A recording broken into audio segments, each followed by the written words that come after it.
Welcome to the AFR Saints channel, where we provide you daily content on your favorite team, the New Orleans Saints. Do us a favor and hit that subscribe button. Be sure to leave your comments below and smash that like button. Who dat? Late last week, Mickey Loomis was a guest on Sirius XM NFL Radio with Solomon Wilcots and Bill Polian. And he was asked about Cam Jordan's contract extension, or really his future with the organization, because we've talked about, what the future is going to look like for Cam Jordan in New Orleans.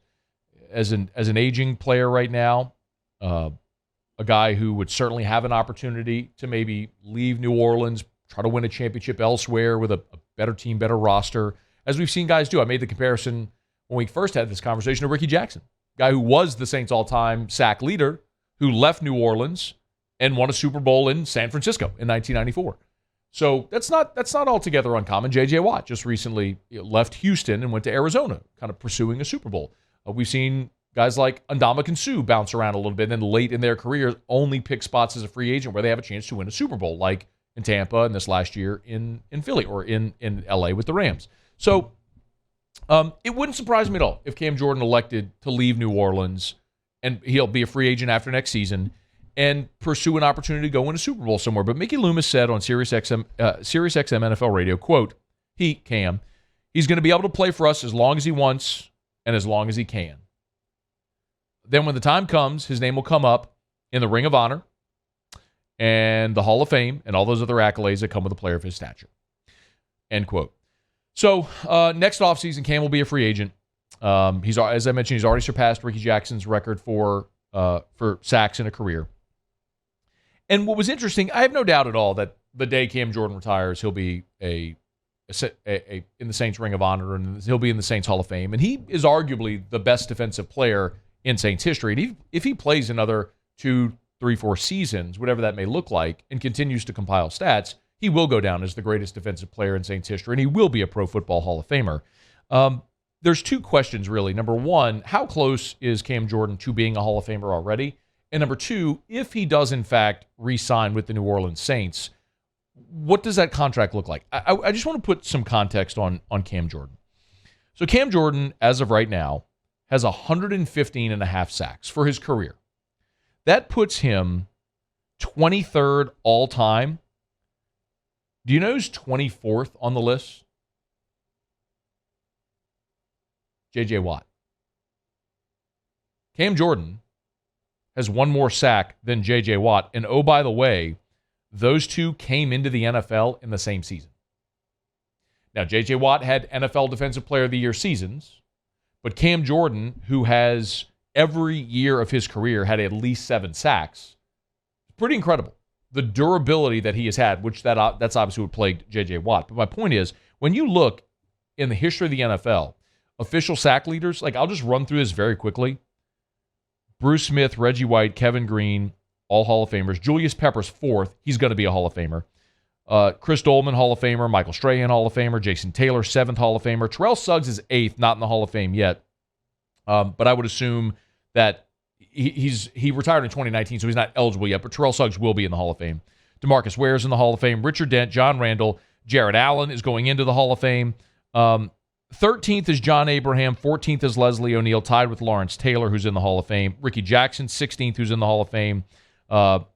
Derek Thomas, who's in the Hall of Fame. Then Dwight Freeney, Von Miller, Robert Mathis, Simeon Rice, Clyde Simmons, and Cam Jordan. My point is, and it's a little weird because there's unofficial leaders and there's official leaders, but how it's listed based on when sacks were kept as an official statistic. The point is, Cam Jordan, if he just continues at the pace he is going to end up very likely.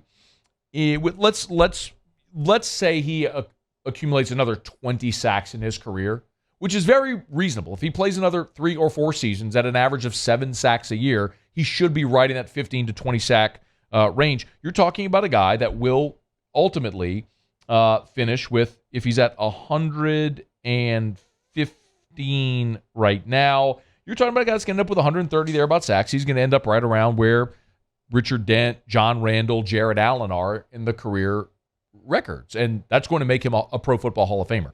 So that much, I think, is going to take care of itself in time. And that's not just a stat accumulator. He has been durable. He's been the best defensive player while he's on an all-decades team. Like Cam Jordan, I think, is headed toward a Pro Football Hall of Fame gold jacket inevitably. Like, that's going to happen.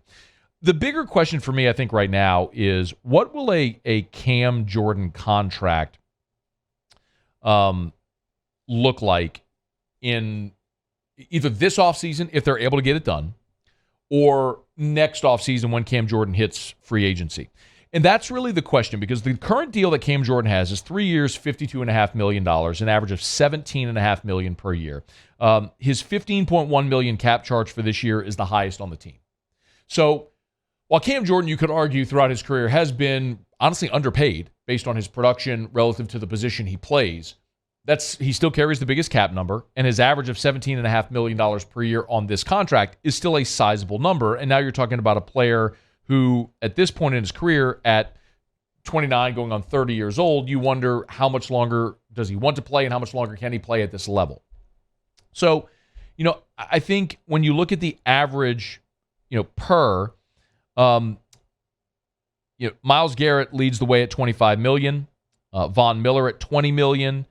Actually, if we look at, Max Crosby's deal, put him at $23.5, Leonard Williams at $21, then Von Miller at $20, then there's Cam Jordan at $17.5. So Cam Jordan at $17.5 is still 1, 2, 3, 4, is the fifth highest paid annually salary. So if he wants to sign a comparable deal, I'm perfectly fine with that.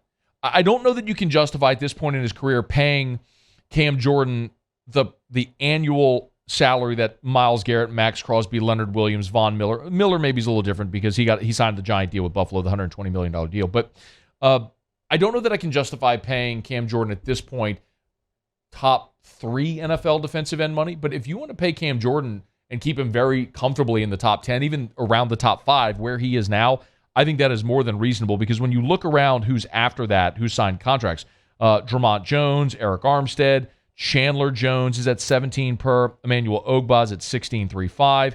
You can sort of see Trey Hendrickson, the deal he signed is $15 million per year. So, I would be comfortable paying Cam Jordan as salary caps continue to rise, a requisite number that he has right now, but continuing to escalate a player as he moves into his 30s, as you would assume production will decline. You go to the question that you always ask: Are you paying a player for what he did? Or are you paying a player for what he's going to do? And I think there has to be a little bit of a blend, because you're projecting what that player is going to be able to do over the life of this contract. And Cam Jordan, you would assume at some point throughout the life of this contract, this next contract he signs, we'll start to see his productivity decline. So cap increases. That number, he'll get surpassed by younger guys signing their new contract, but it keeps Cam Jordan on a level playing field payment-wise, what he's making right now. That would make a lot of sense. So something to keep an eye on as we move throughout this offseason. Cam Jordan is going to sign a new deal with the Saints, as we all assume he will, and this will allow him to finish his career in New Orleans, continue to compile upon a Hall of Fame resume, and continue to make an awful lot of money. It's probably just not going to be top 5 defensive end money as it moves through the life of that contract. Hey, thanks so much for watching. Please leave your comments. I love to interact, and be sure to hit the red subscribe button below.